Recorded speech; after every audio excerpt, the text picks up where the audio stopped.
கொட்டிய அறக்கதைகள் ராசரத்னம். வாசிப்பாளர் சில்வஸ்டர் விவாசகன்.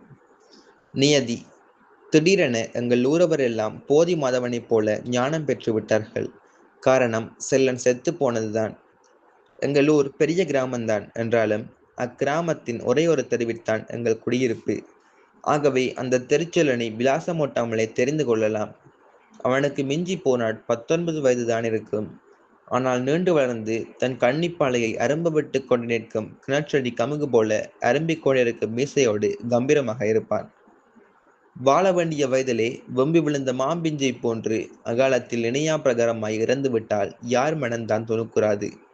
அவன் தாய் தன் எதிர்காலம் முழுவதையுமே தோற்றுவிட்டவளாய் தலையிலும் மார்பிலும் மறைந்து கொண்டு ஓலமிட்டு அழுதாள். அக்கைம்பெண்ணின் பிரலாபத்தைக் கண்டு ஊரே அழுதது. செல்லன் என் பள்ளி தோழன், அதற்கும் மேலால் நெருங்கிய உறவினன், மச்சான், அடுத்த வீட்டுக்காரன். அதிகாலையில் அவன் வீட்டிலிருந்து அழுகைச் சத்தம் கேட்டது. விழித்து கொண்ட அம்மா அண்ணன் வீட்டிலேதான் அழுகிறார்கள் என்று சொல்லிக் கொண்டு ஓடினாள். விழித்து கொண்ட நானும் அவள் பின்னால் ஓடினேன். செல்லன் தன் வீட்டு விராந்தையிலே கிடந்த ஒற்றை வாங்கிலே நீட்டி நிமிர்ந்து படுத்து கொண்டிருந்தான். கூப்பிய அவன் கைகளுக்குள்ளே சிலுவை ஒன்றிருந்தது. அவன் தலைமாட்டில் 2 மெழுகுதிரிகள் எரிந்து கொண்டிருந்தன. அம்மா அவன் சடலத்தின் மேல் விழுந்து ஓவென்று அழுதாள். அவள் அழுவதைக் கண்டு நானும் அழுதேன். பிரேதத்தின் மீது வீழ்ந்து அழுத அம்மா களைத்து போனவளாக தரையில் குந்திக் கொண்டு, அண்ணன் மகனாரே, ஆசை மருமகனே என்று ஒப்பாரி சொல்லி புலம்பினாள். ஒப்பாரி சொல்லி அழும் பெண்கள் கூட்டத்தை விலக்கி வழி சமைத்து கொண்டு நான் செல்லனின் அருகில் செல்கிறேன். நேற்று பின்னேரம் நானும் செல்லனும் மகாவலி கங்கையின் சங்கமத்திட்டில் அமர்ந்து கொண்டு நீண்ட நேரமாக எதையெதையோ பேசிக் கொண்டிருந்தோம். ஆனால் இப்போது அவன் நீட்டி நிமிர்ந்து கட்டையாய படுத்து கொண்டிருக்கிறான். ஆனாலும் அவன் முகத்தில் இன்னமும் அந்த புன்னகை சாகவில்லை. புன்னகை தவழும் அவன் முகத்தையே நான் பார்த்து கொண்டிருக்கிறேன். மரணம் என்ற கருந்தரையை கிழித்து கொண்டு மீண்டும் உயிர் பெற்றவனாக செல்லன் என்னோடு சல்லாபிப்பதான நினைவு. இருவரும் 2ஆம் வகுப்பில் படிக்கிறோம். கார்த்திகை மாதம் கொட்டிய மலையில் நமது பாடசாலையையும் வீடுகளையும் அண்டியிருந்த காணிகளில் தகரை பற்றைகள் முளைத்து விட்டன. தும்பை செடிகள் குட்டை குட்டையாய் எழுந்து அவற்றின் தலைகளில் வெள்ளை வெள்ளை பூக்கள். அந்த பூக்களில் வண்ணத்தி பூச்சிகள் மொய்க்கின்றன. கருநீலச் சிறகுகளில் செம்புலிகள் வீழ்ந்த அழகான வண்ணத்தி பூச்சிகள். நானும் செல்லனும் காய்ந்த தென்னம்பாலை எடுத்துக்கொண்டு தும்பை பூக்களில் மொய்க்கும் வண்ணத்தி பூச்சிகளை பதுங்கி பதுங்கி தென்னம்பாலைகளினால் விசிறி அமுக்குகிறோம். தென்னம்பாலை நெட்டிகளுக்கிடையில் சிக்கிக் கொண்ட வண்ணத்தி பூச்சிகளை பிடித்து பச்சை தேனோலைகளின் அருகே நூலாக தடித்தோடும் நரம்புகளை கிழித்து அந்நரம்புகளினால் வண்ணத்தி பூச்சியின் உடம்பை பிணிக்கிறோம். ஓலை நரம்பின் அடுத்த அந்தத்தில் கடதாசி துண்டொன்றையும் கட்டி வண்ணத்தி பூச்சியை மேலே பறக்க விடுகின்றோம். எங்கள் கடிதங்களை தூக்கி கொண்டு வண்ணத்தி பூச்சிகள் பறப்பதை கைகொட்டி ரசிக்கிறோம். தேங்காய் உரித்த மட்டைகளை பொறுக்கி அவற்றின் உட்பக்கத்தில் நெருப்புத்தணலை கொட்டி தீய்க்கிறோம். தீந்த உரிமட்டைகளின் உட்புறத்தை போத்தலொட்டு துண்டுகளினால் வலித்தெடுத்து மட்டையை கோது ஆக்குகிறோம். அக்கோதின் பின்புறத்தின் கீழ்ப்பக்கமாக விறகு சிராய் ஒன்றை அரைந்து சுக்கானாய் பொருத்துகிறோம். மட்டை கோதின் தலையில் சுக்கானுக்கு எதிர்ப்பக்கமாக இயற்கை செருகப்பட்ட கண்டல் இலையை நிறுத்திட்டமாக பொருத்தி பாய் விரிக்கிறோம். பின்னர் எங்கள் படகுகளை கொள்ள நாற்றில் ஓட விடுகிறோம். எங்கள் படகுகள் கொள்ள நாற்றில் ஓடிக்கொண்டிருக்கையில் கவிழ்ந்து விட்டன. இருவரும் ஆற்றில் இறங்கி அவைகளை எடுத்து வருகிறோம். செல்லன், ஞானப்பாரம் காணதாச்சான் அவை கவிழ்ந்தன என்று சொல்லி சிறு சிறு கற்களை பொறுக்கி படகுகளை சுக்கானுக்கு மேலாக வைக்கிறான். நானும் அவன் செய்தது போலவே செய்கிறேன். மீண்டும் இருவரும் படகுகளை ஆற்றில் விடுகிறோம். எங்கள் படகுகள் எந்த விக்கினமுமின்றி ஆற்றில் பிரயாணிக்கின்றன. இன்னும் ஒரு நாள் செல்லன், வாடா, ஒருத்தரும் வராத ஒரு இடத்திற்கு போவோம் என்று கூப்பிடுகிறான். நான் அவன் பின்னால் செல்கிறேன். பாடசாலையின் வடக்கு பக்கமாக கிழக்கு மேற்காக நீண்டு செல்லும் மட்டக்கிளப்பு வீதியை கடந்து ஒழுங்கையில் இறங்கி இருவரும் நடக்கிறோம். ஒழுங்கையிலிருந்து கார் பிரிந்து செல்லும் ஒற்றையடி பாதையில் சுண்டன் மரங்களும் பன்னீர் புதர்களும் மண்டி கிடந்த காட்டினோடே சென்று ஒரு பாலை மரத்தடியில் அமர்ந்து கொள்கிறோம். செல்லன் மெதுவாக தன் சாரத்துக்குள் மறைத்து வைத்திருந்த சிறிய புத்தகத்தை எடுக்கிறான். அதிவீரராம பாண்டியன் எழுதிய கொக்கோம் அப்டோன் படங்களுடன் கூடியது என அதன் அட்டை எழுதப்பட்டிருந்தது. செல்லன் புத்தகத்தை பிரிக்கிறான். உத்தம ஜாதி, மத்தியம ஜாதி, அதம ஜாதி பெண்களை பற்றியெல்லாம் படிக்கிறோம். மனத்திலே ஒரு கிளர்ச்சி. எனது பாலியற் கல்வியின் ஆரம்ப குருநாதர் செல்லன் தான். என் கண்களில் கண்ணீர் முட்டுகிறது. செல்லன் போனால் வராத இடத்திற்கே போயே விட்டான் என்ற நிதர்சனமான உண்மை என் மனதில் உரைக்கிறது. மனமடிவோடு நான் பிராந்தையிலிருந்து வெளியே இறங்கி முற்றத்திற்கு வருகிறேன். முற்றத்தில் ஊரே திரண்டு நின்றது. என் தம்பிமாரும் அவர்களின் வயதொத்த அயலட்டுச் சிறுவர்களும் கூட நின்றார்கள். பள்ளிக்கு போறதில்லையாடா? நான் என் தம்பிமார்களை கேட்டேன். அவர்கள் மறுகினார்கள். வெளியிலே வந்த அம்மா சொன்னார், இன்றைக்கு ஒருத்தருமே பள்ளிக்கு போக வேண்டாம். என் தம்பிமாரும் மற்ற சிறுவர்களும் குதூகலித்து கொண்டு ஓடினார்கள். செல்லன் அவர்கள் எல்லோருக்கும் லீவு கொடுத்து விட்டான். நான் நசமந்து நிற்கிறேன். செல்லனின் சித்தப்பாவைச் சுற்றி ஒரு கூட்டம். அவர் சொன்னார், நடுச்சாமத்தில் மச்சல் வந்து எழுப்பினா. போய் பார்த்தா செல்லன் தலையை பிடிச்சு கொண்டிருக்கான். தலை சுத்துறா போல இருக்குது கண்டான். எனக்கு ஒன்றும் விளங்கல்ல. கருத்த பரியாரி மாறிலையும் எனக்கு நம்பிக்கை இல்லை. அவர்களை தேடி கொண்டு அக்கரையால போக வேணும். நான் மாக்கட் ஒழுங்கியால ஓட்டமா ஓடி ஆஸ்பத்திரி டாக்டரை கூப்பிட்டேன். அந்த நல்ல மனுஷனும் ஓட்டமா உடனே வந்துச்சார். குழாய் வைச்சு பார்த்து இன்ஜெக்ஷனும் அடிச்சார். ஆனால் செல்லன் தலை விழுந்துச்சு. அறிவு இல்லை. மறுபடியும் சோதித்து பார்த்து டாக்டர் உதத்தை பிதுக்கினார். பிறகு தலையை குனிந்து கொண்டு தன் பையையும் தூக்கி கொண்டு போய்விட்டார். அவர் என்ன வியாதி என்று சொன்னார். யாரோ கேட்க சித்தப்பா மீண்டும் சொன்னார். அவன்ற வியாதிக்கு என்னமோ நீளமான ஒரு லத்தின் பெயரை சொன்னார். மூளைக்கு இரத்தம் போற நரம்பு குழாய் வெடிச்சிட்டுது என்று சொன்னார். விசித்திரமான வியாதி. என்னவோ பிள்ளையிற காலம் முடிஞ்சது. விதி அவ்வளவுதான். சாட்டில்லாம சாவில்லை என்று பெருமூச்சு விட்டார் கருவல குஞ்சப்பா. அதை சொன்னவர், வாடா போய் சவப்பட்டி செய்ய பலகை வாங்கிட்டு வருவோம். அவரோடு 3 பேரும் நானும் போனோம். எங்களது வேதக்கார தெருவை கடந்து பெரிய பள்ளிவாசலுக்கு போனோம். அங்கே 6 பலகைகளை வாங்கி தோளில் வைத்து சுமந்து கொண்டு வந்தோம். ஒரு பலகையை நானும் சுமந்து வந்தேன். சுமந்து கொண்டு வந்த பலகைகளை தொப்பற்று முற்றத்திலே போட்ட பின்னர் என்னிடம் 50 ரூபாய் தாளை நீட்டி குஞ்சப்பா சொன்னார், டேவிட் சில்வட பெரிய கடைக்கு போய் கால்ராத்தல் 1/2 இஞ்சி ஆணி, 1 இஞ்சி ஆணி கால்ராத்தல், 3ஆம் நம்பர் உப்புத்தாள் 1, ஒரு வானிஷ் போத்தல் வாங்கி கொண்டு கெதியாவா. நான் காசை வாங்கி கொண்டு கடைக்கு போனேன். அதுவரை நான் என் கையில் 50 ரூபாய் வைத்து புழங்கவில்லை. என்னை செல்லன் பெரிய மனிதனாக்கி விட்டான். கடையிலே ஆணிகளும் சாண்ட்பேப்பரும் வானிஷ் போத்தலும் வாங்கி கொண்டு வந்தபோது ஊர் தச்சர்கள் எல்லோரும் முற்றத்து தென்னைமர நிழலில் ஒதுங்கி பிரேதப்பட்டி செய்து கொண்டிருந்தார்கள். முற்றத்தில் பார்த்த இடமெல்லாம் பனையோலை வெற்றிலை பெட்டிகள் கிடந்தன. முற்றத்தில் நின்ற எல்லோருமே வெற்றிலையை அரைத்து கொண்டிருந்தார்கள்.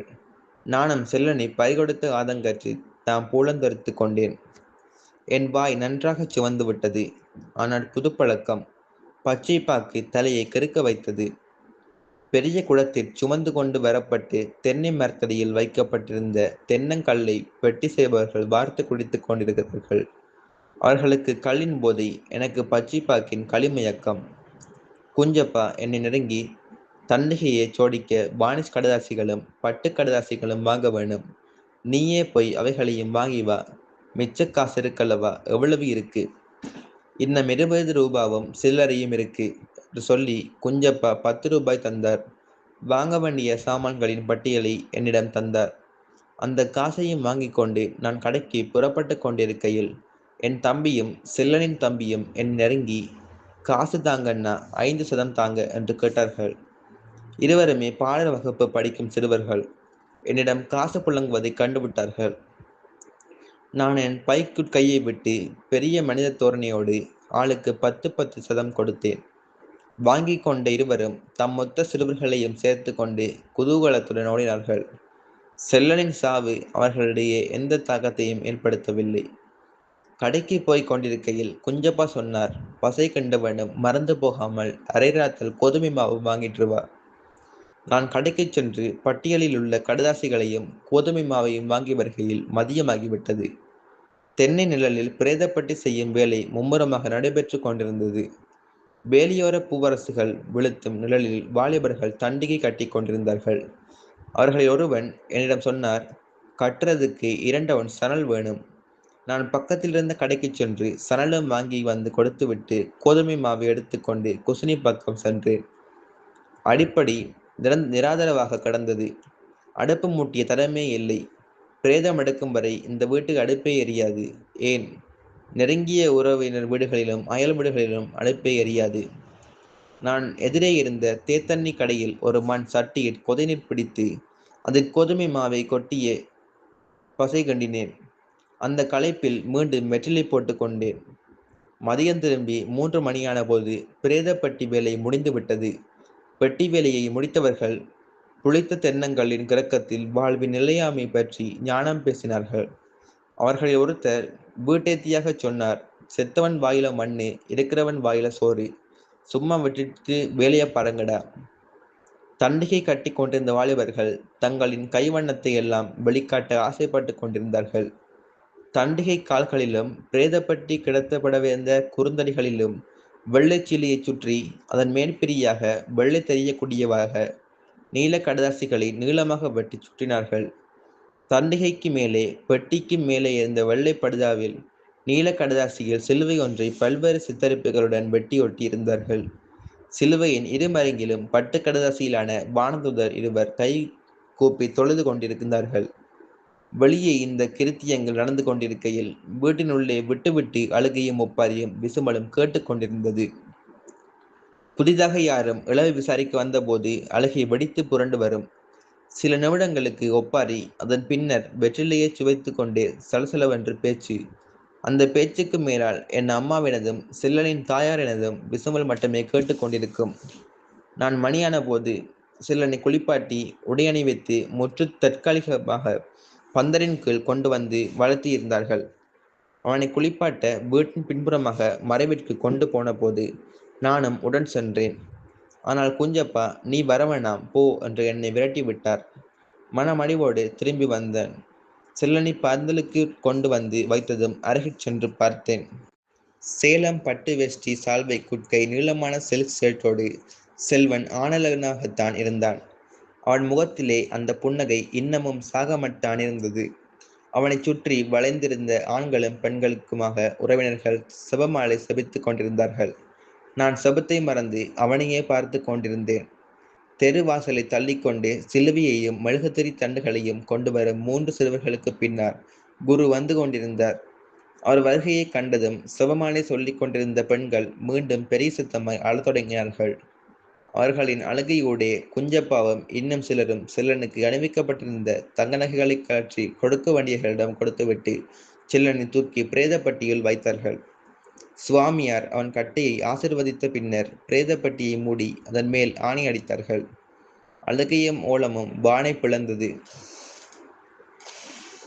பிரேதப்பட்டியை கட்டியலும் பெண்களை விலக்கி பெட்டியை தண்டிகையிற் கொண்டு வைத்த பின் சிலுவையையும் கத்திசார் என்ற மெழுகுதிரி தண்டுகளையும் தூக்கி முன்னே சென்ற சிறுவர்களின் பின்னால் சுவாமியார் சென்றார்.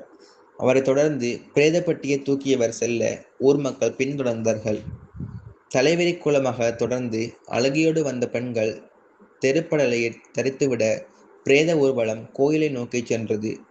நான் பிரேதப்பட்டி குழியில் இறக்க உதவியான கயிற்றை கையில் எடுத்துக்கொண்டு ஊர்வலத்தோடு நடந்தேன்.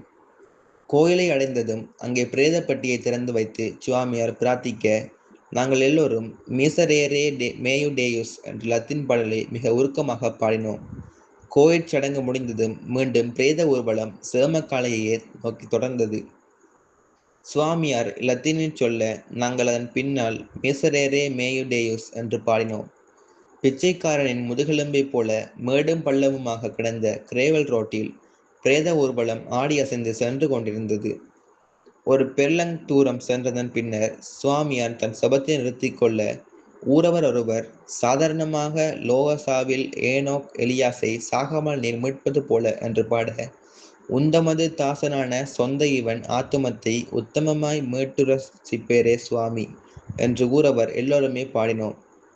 பிரேத ஊர்வலம் சேமக்காலையை அடைந்த போது நன்றாக பொழுது சாய்ந்து விட்டது. பிரேதப்பட்டியை தண்டிகையிலிருந்து இறக்கி குழியின் அருகே குவிந்த மண்ணை சமப்படுத்திய திட்டியிலே வைத்தார்கள். சுவாமியார் தன் கைப்புத்தகத்தை திறந்து சில லத்தீன் சுபங்களை வாசித்த பின் பாஸ்டர் நொஸ்ரே என்று சொல்ல நாங்கள் எல்லோரும் கைகளை மேல் நோக்கி விரித்து பல மண்டலங்களிலே இருக்கிற எங்கள் பிதாவை என்ற சபத்தை மிக உருக்கமாக செபித்தோம். சிலர் மிகுந்த போதில் இருந்தாலும் பலத்த போதத்தோடு செபித்தார்கள். செபம் முடிந்ததும் நான் கொண்டு வந்த கயிற்றை பெட்டியினிலே திணித்து 4 முனைகளையும் பிடித்து கொண்டு சாவதானமாக குழியில் பெட்டியை இறக்கினார்கள். அருகே நிற்க வேண்டாம், குழி இடியும் என்று சிலர் எச்சரித்து கத்தினார்கள். பிரேதப்பட்டி குழியின் யதாஸ்தானத்தில் அமர்ந்ததும் சுவாமியார் மீண்டும் சபித்து மண்வெட்டியில் இருந்த மண்ணை குழியில் 3 தடவை போட்டார். அவரை தொடர்ந்து எல்லோரும் 3 படி மண் போட்டோம். சுவாமியாரும் பரிசாரக பையன்களும் போய்விட்டார்கள். நாங்கள் மண்வெட்டியாலும் கைகளாலும் மண்ணை தள்ளி குழியை மூடினோம். குழி அரைவாசி நிறைந்ததும் கபிரியேல் பீட்டர் பாய்வா எனச் செல்லனது பெயர் எழுதப்பட்ட மரச்சிலுவையை நட்டு குழியை மூடி மண்ணை மேடாக்கி குவித்தோம். மரச்சிலுவை அடியில் மெழுகுதிரிகளையும் கொளுத்தி வைத்தோம். கொண்டு வந்திருந்த குரோட்டன் தடிகளையும் நட்டோம். எல்லாம் முடிந்து சேமக்காலையை விட்டு வெளியேறுகையில் இருட்டிவிட்டது. வெளியேறி வருகையில் சிலர் மட்டக்களப்பு வீதி வழியே கள்ளுக்கடையை நோக்கி சென்றார்கள். மீதியானவர்களோடு கோயில் வீதி வழியாக வந்து கொண்டிருக்கையில் ஒருவர் சொன்னார், நடுக இந்த கள்ளைத்தானே குடிக்கிறோம். பாதிரி கோயில் அடியில வண்ணாத்தி சாராயம் விற்கிறாள். அசல் சரக்கு, இன்றைக்கு இதுல ஒரு டோஸ் அடிப்போம். சிலர் அவரோடு சாராயத்திற்கு போனார்கள்.